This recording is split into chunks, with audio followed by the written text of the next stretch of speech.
سيف؟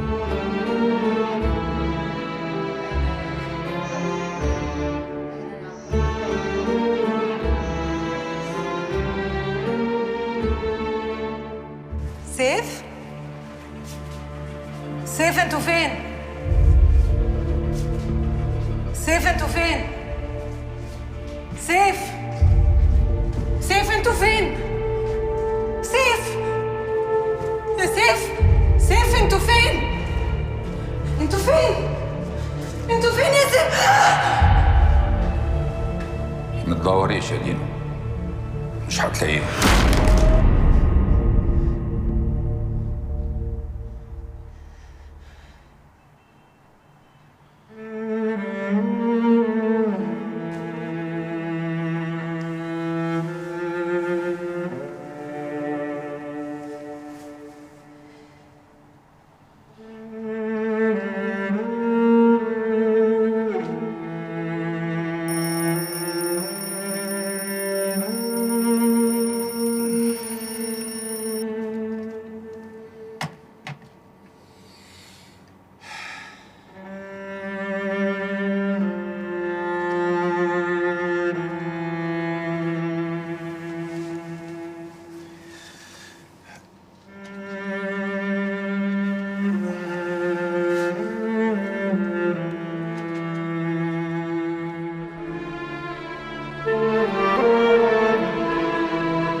أنا قعدت فترة طويلة أوي بخاف أنام بالليل.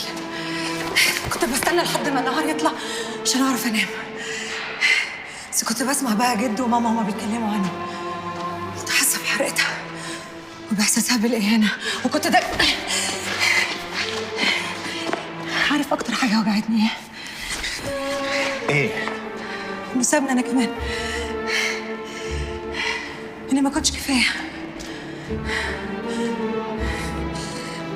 حسيت إني قليلة قليلة وما استاهلش. ما تقوليش كده يا دينا، ده انت ست البنات.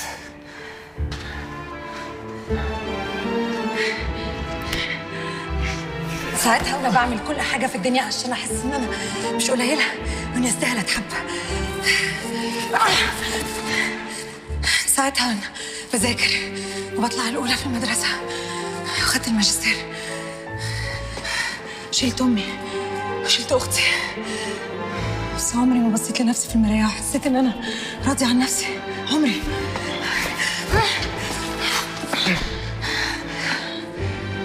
عارف إمتى أول مرة الإحساس ده يروح مني؟ لما المراية اتكسرت.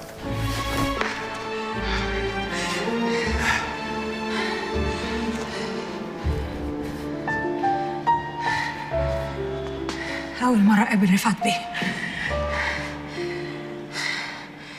هو بس وقال لي إحنا المخابرات العامة المصرية وعايزينك تشتغلي معانا. المرة التانية؟ لما قلت لي إنك بتحبيني وإنك ما تقدرش تستغنى عني.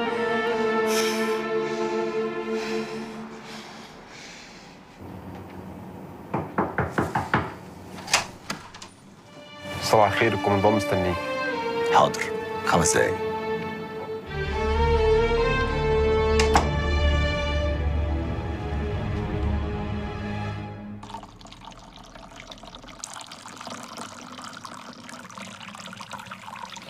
أنا ما نمتش لما اطمنت إنك عملت المطلوب منك.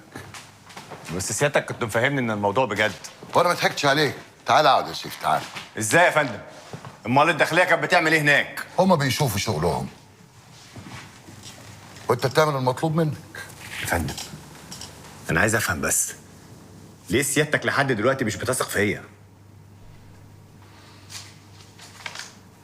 طب أفهم بس، هي التدريبات اللي أنا بتدربها دي ليها علاقة يعني بمهمة أنتوا بتجهزوني ليها؟ مهمة إيه يا سيف؟ مش لما نعرف الأول إذا كان ينفع ترجع تشتغل معانا تاني ولا لأ؟ على فكرة لطيفة أوي ساندي دي. ما كانش صح إنك تسيبها في الحفلة كده وتمشي من غير ما تقول لها باي باي أو تسلم عليها حتى. الدنيا صغيرة يا سيف، محدش عارف هنقابل مين فين. هتعمل إيه لو لقيتها في أي حتة؟ ها؟ تتصرف إزاي؟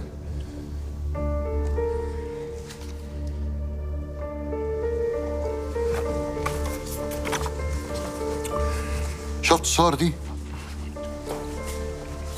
صور لطيفة أوي، ممكن تبروزها وتحطها في أي حتة.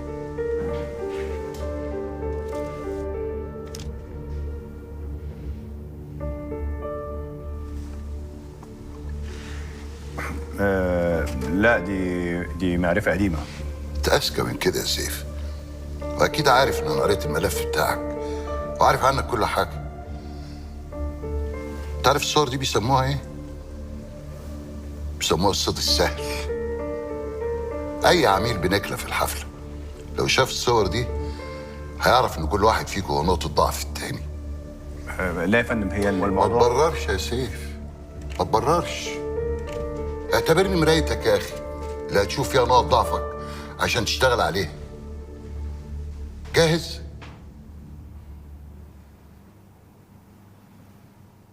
جاهز. ما تفوتنيش انا واحد، ما تفوتنيش انا واحد. السلام عليكم. عليكم السلام. تسلم ايدك يا موزة. ربنا يخليك، شكرا. قهوة والنبي يا موسى. ايش يا حاضر؟ ايه ده، انت مش هتفطر معايا ولا ايه؟ لا ماليش نفس. يا ابني بطل الدلع ده بقى. امال اخويا سيف اللي عاش في العراق في عز الطحن يعمل ايه؟ كل يا وليد. اخوكي كان قاعد في الغربة منار، ما كانش قاعد في بلدي. انت بتقارن ايه بايه؟ انت بتقارن قعدتك في البوكس نص ساعة ولا ساعة بناس بتموت حواليك وانفجارات وضرب نار وانت لوحدك بعيد عن اهلك؟ هو في حاجة حصلت يا وليد وانت مش عايز تقول لي؟ وبعدين بقى في السؤال ده، هو انا لازم اتضرب واتهزق واتعلق من رجلي عشان يبقى من حقي ان انا اشتكي؟ محدش قال كده، بس لازم رد الفعل يبقى على قد الفعل يا وليد، وانت بصراحة مزودها قوي. ياما ناس اخت عرضت اكتر من اللي حصل لك ده وما عملوش كل اللي انت بتعمله ده. بقول لك ايه، بلاش سلوك الضحية ده، بيبقى شكله وحش قوي على الرجالة. ليش يا ماما؟ انا هريحك من وشي خالص لحد ما ابطل سلوك الضحيه ده وابقى راجل. يا سلام. خد هنا يا وليد، بطل شغل العيال ده. انت كمان بتسميها شغل عيال؟ ماشي يا منار، شكرا. سيبيني امشي بقى وكفايه قوي لحد كده. الو، انا سيدينا، معاكي سحر من صالون لابوتين. حضرتك كنت عايزه ميعاد باديكير وما كانش فيه مواعيد فاضيه. النهارده فاضي ميعاد الساعه 8، مناسب لحضرتك؟ تمام، هنستناكي في الميعاد. مع السلامه. اديني خلصت ترتيب مقابله دينا مع القمصان وفضيت لك يا سيد اكرم. اتفضل. ريكاردو من ساعة ما جه مصر كل اللي عمله إن كان بيروح المنظمة بيرجع على الفندق، وكل اللي قابلهم جيرمين ودينا. امال كان جاي ليه؟ دي قائمة بكل اللاجئين اللي قابلهم في مقابلات المنظمة. بص كده لو في حاجة لفتت انتباهك. عزام النجيمي. بالظبط كده. عزام النجيمي موجود في مصر بقاله كام سنة وحواليه علامات استفهام كتير، عشان كده حطيناه تحت المراقبة. لو رجعتي الورق بتاعه هتلاقيه إنه قدم على طلب لجوء سياسي لأكتر من دولة أوروبية حوالي 3 مرات، وآخر مرة كانت من 6 شهور، وكلهم اترفضوا. وقالوا إنه لا يصلح، وعملوا توصية إن محدش يبص فرقه تاني. فجأة المنظمة بعتت له وجابته وقعدته مع واحد متدرب جديد ما يعرفش أي حاجة في الشغلانة، وعمل الانترفيو لوحده. يعني ريكاردو كان جاي عشان يقابل عزام، والمنظمه مجرد غطى لمقابلته. ده آخر تقرير لمراقبة ريكاردو وعزام.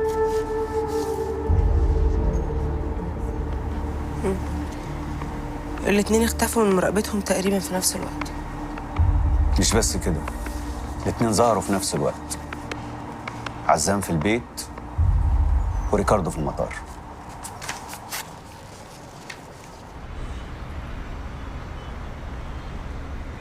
مساء الخير يا فندم.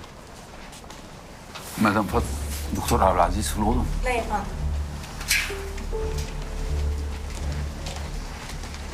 ريكاردو ما كانش جايب تكليف لعزام، لكن كان جايب له حاجة مهمة. لو تكليف كانت بعد بالطرق العادية. كل اللي نعرفه عن عزام انه كان بيشتغل في السياسة، وانه مشي من بلده بعد اتهامات بمحاولات اغتيال للمعارضين واتهامات تانية بالفساد. وفي نفس الوقت هو ملوش أي علاقة بنشاط جمع المعلومات، وعلاقاته في مصر محدودة جدا. يمكن التكليف له علاقة باتهاماته القديمة. حضرتك تقصد انه ممكن يكون مكلف باغتيال حد؟ بس ده تكليف ممكن يتبلغ بكذا طريقه تانية، مش محتاج عميل ينزل له مخصوص يعني. إلا إذا العميل جايب حاجة لها علاقة بتنفيذ العملية نفسها. ايوه بس عزام مش غبي عشان يقوم باغتيالات في مصر، خصوصا انه عارف لو اتكشف هتبقى ايه النتيجه. لو تم العملية إنهم يوافقوا له على اللجوء ويسيب مصر خالص يمكن يفكر. خلاص يبقى نقبض عليه ونفضل وراه لغايه ما يقول لنا هو مرتب ليه بالظبط. وننبه العميل إن إحنا كشفناه. ده برضه أسلوبنا يا أكرم. ايوه يا فندم، ما هو مش هينفع نسيبه واحنا مش عارفين هو مرتب لايه بالظبط ولا ايه التكليفات اللي مديها له ريكاردو. ريكاردو ده ورقة جديدة إحنا ما نعرفش عنها حاجة، علشان كده لازم نطمنه على الآخر. أما عزام فلازم نقبض عليه حالا، بس مش إحنا اللي هنعمل كده.